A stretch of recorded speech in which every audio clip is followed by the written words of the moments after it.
Gametogenesis के बाद जो अगला स्टेप होता है किसी भी ऑर्गेनिज्म की लाइफ में, दैट इज फर्टिलाइजेशन। अब यहाँ हम एनिमल की रिप्रोडक्शन को डिस्कस कर रहे हैं, तो हम यहाँ पे एनिमल फर्टिलाइजेशन को देखेंगे कि एनिमल्स में किस तरह से गैमीट्स, मेल और फीमेल गैमीट्स जो हैं वो फ्यूज होते हैं। अब अगर हम फर्टिलाइजेशन को डिफाइन करें तो it is the process of combining the male gamete और sperm with the female gamete or ovum.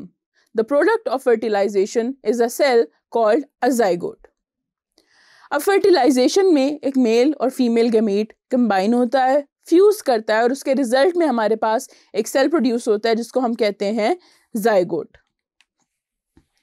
अब कुछ पर्टिकुलर मैकेनिज्म्स हैं जिसके थ्रू फर्टिलाइजेशन होती है, या यूं कह लें कि दो टाइप्स हैं फर्टिलाइजेशन की। We have external fertilisation and we have internal fertilisation.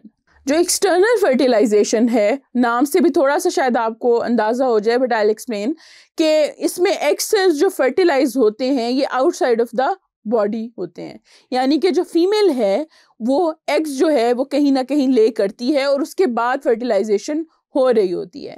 ये जो एक्सटर्नल फर्टिलाइजेशन का प्रोसेस है ये यूजुअली एक्वेटिक एनवायरनमेंट्स में ज़्यादा फॉलो होता है कि मेल और फीमेल जो हैं वो रिलीज़ कर देते हैं अपने gametes eight almost the same time एक जगह पे, और वहाँ पे फर्टिलाइजेशन होती है। अब एनिमल्स का कोई एक मसला है कि जो एनिमल्स एक्सटर्नल फर्टिलाइजेशन के मैकेनिज्म को फॉलो करते हैं उनको लार्ज नंबर ऑफ गैमीट्स बनाने पड़ते हैं कि काफ़ी ढेर सारे एग्स होंगे और काफ़ी ढेर सारे ही स्पर्म्स होंगे जो एक्वेटिक एनवायरनमेंट में रिलीज़ एक जगह पे एक टाइम पे हो रहे हैं, तो ही फर्टिलाइजेशन होगी। बहुत सारे इसमें जो रिस्क फैक्टर्स इन्वॉल्व होते हैं। रिस्क क्या है कि loss of gametes. Loss of gametes कैसे हो सकता है? एक्सटर्नल फैक्टर्स की वजह से हो सकता है। फॉर एग्जांपल कि वाटर फ्लो कुछ ऐसा हो गया, सैलाब आ गया, समथिंग लाइक दैट, कि वो जो एनवायरनमेंट था वो डिस्टर्ब हो गया। ऑन द अदर हैंड दूसरी बात, फिर प्रेडेटर्स का खतरा होता है। प्रेडेटर्स जो हैं बहुत सारे वो ऐसा है कि एग्स पे फीड भी करते हैं, कि एग्स अगर किसी चीज़ ने एक जगह पे ले किए हुए हैं तो वो उनको खा भी जाते हैं, तो प्रेडेशन की वजह से भी लॉस ऑफ गैमीट्स होता है। अब बहुत सारे जो फिशेस और एम्फीबियंस हैं वो इस मैकेनिज्म को फॉलो करते हुए अपनी फर्टिलाइजेशन को कैरी ऑन करते हैं। दूसरी तरफ हमारे पास इंटरनल फर्टिलाइजेशन है। अब इंटरनल आपको अगेन नाम से थोड़ा सा अंदाज़ा हो जाएगा कि एग सेल्स जो हैं वो फीमेल की बॉडी के अंदर, यानी उसके रिप्रोडक्टिव ट्रैक्ट के अंदर ही फर्टिलाइज हो जाते हैं।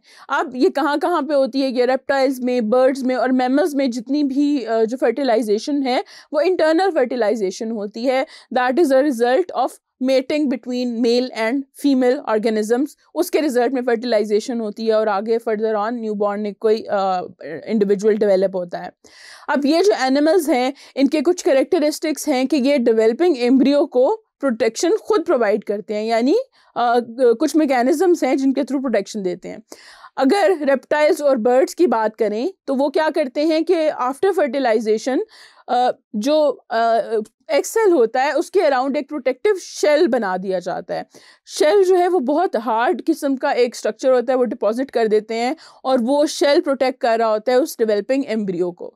अब जब शेल डेवलप हो जाता है तो उसके बाद दैट एग इज लेड।